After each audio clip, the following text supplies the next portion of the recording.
Hey there, welcome to Emmer's Only Barbecue. Today we're going to show you everything you need to know about the Joetisserie on the Big Joe 3. We've got our Big Joetisserie attachment right here. Get it out of the box and see what we got.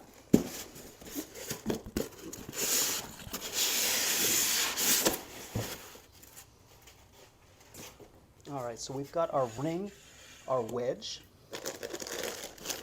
We have our tines right here. Our power unit is right inside this box. And then our long spit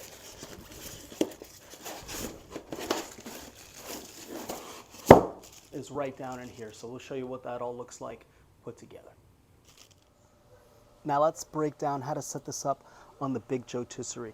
So one thing that's very important is your coal and your coal placement. So we want to be using large lump, and I love to bank it up towards the back here. So front of our grill is here, relatively empty. Coals are going up the back. Why is that? Well, if you were to look at your spit here, that's going to be spinning. If you have an entire charcoal basket full of coal, right down the center, you're going to have way more heat coming up to the middle portion of whatever you're spinning than you do from the sides, just by the nature of having a round area and a kind of a rectangle of meat that we're spinning down. So we like to bank it up towards the back. That way you have even heat all coming to your spinning meat from one spot. A. B, we're going to set up now our Joetisserie wedge. This is going to sit right on top of our gasket, and it's important that you center the word Joetisserie with your latch right here. That's going to ensure that you're centered, and then you can slide this back and forth depending on where your positioning is. But what we want, to the extent that we can, is have a no air gaps on the wedge as you go around. So you can kind of see here, we're pretty flush. So that means we're going to be able to control the air with our top and bottom vents. Just note that there is an air gap here where you're spinning, so we're going to keep the vents a little more closed than we would ordinarily for whatever you're cooking. So just be aware of that. Make sure that you've got the left piece down, and then right here is where your power unit slides in. So we've got these two slots. They go right on here, just like that, and then your spit comes in there. So what I like to do is I'll take one of my tines here, bring it down, and I like to establish my far left piece on the spit before I go construct it. So if you see here, you have the square piece on the tine, that slides right into the power unit, just like that. And then I like to slide this piece to establish my far left, just like this.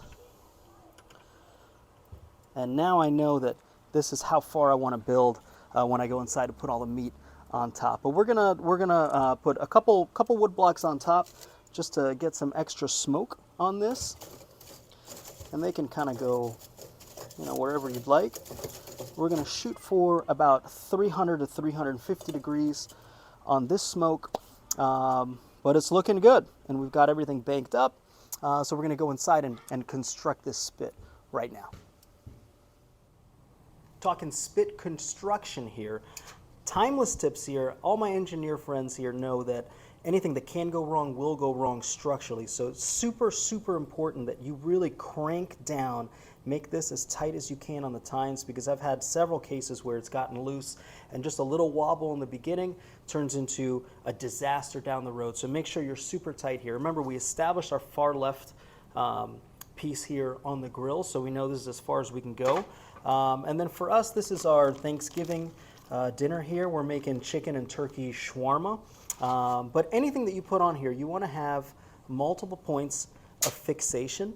You got 4 sharp points on the tines, so try and get everything really in there, because it's going to spin and it's going to want to move around. So the more structural support you can have for your spinning meat, the better. And for us, we're going to crank this down. If you're doing like a prime rib, for example, I would focus on centering it. If you've got a ton of meat, like for us, we got 35 pounds of poultry going on this thing, we're going far left to far right. So it just depends on what you're smoking.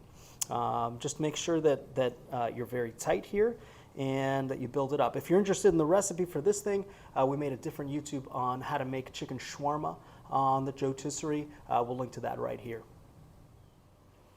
Our grill is stabilized at 325 degrees. We've got our top and bottom vent closed more than normal, just because we have air gaps around and inside here, and that's totally fine. You just got to find what works for you. Make sure you don't slam the lid open, because we don't want to have a rush of air into it. Burp it just like you would a regular grill. And then we've got our chicken and turkey Thanksgiving shawarma here. Looks awesome. We just get this spit lined up right there. We're centered here. If you find that you're not, I would just adjust both and slide your meat as needed. That's totally fine. But for us, this fits good. Give yourself one final crank down, just to make sure you're really tight. Super important. I've had multiple times where the meat has fallen because I didn't tighten it down enough. So make sure you do that. Then we're going to turn it on and start this spinning. So for us, 325, we get it spinning.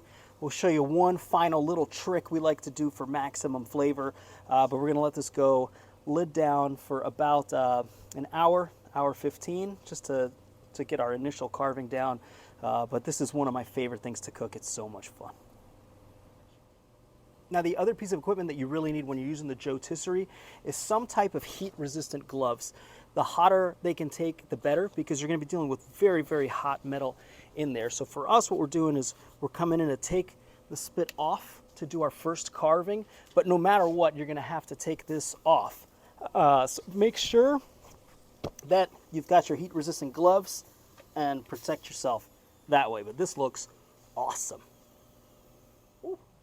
All right, next hack I highly recommend on the Joetisserie is running something underneath the meat so that it can drip down and flavor it. So today we got some pumpkin spice sweet potatoes, but we've done regular potatoes, we've done mushrooms, we've done Brussels sprouts. I mean, go to your heart's content. But I find that these carbon steel pans from Kamado Joe, because they're these half moon pans, they fit really nicely in the half of the grill where we don't have the coal. So I like to drop them down just like that. Smells great already. Then we're going to come back with our meat to spin. Okay, get that spinning. And then a lot of times we'll rub this with something, either beef tallow. In this case, we're going to rub it with some foie gras mousse, and all that's going to just drip down onto what we're on top of. It's great stuff. So that's the Joetisserie on the Big Joe 3. Thanks so much for watching. We really appreciate it.